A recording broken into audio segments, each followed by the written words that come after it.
ખંભાતના સ્મશાનની પાછળ આવેલ અકીકના ગોડાઉનમાં ભીષણ આગ લાગવાની ઘટના બનવા પામી હતી।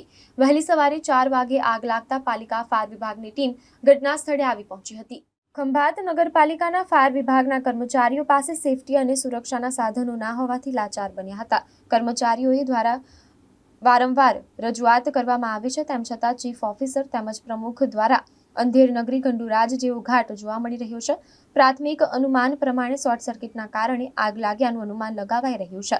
ક્રિષ્ના અગેટ નામના ગોડાઉનમાં આગ લાગતા લાખોનું નુકસાન થવા પામ્યું છે। જો કે આગ વિકરાળ બનતા ઓએનજીસી તેમજ ખાનગી કંપનીઓના ફાયર ફાઇટર ઘટના સ્થળે આવી પહોંચ્યા હતા।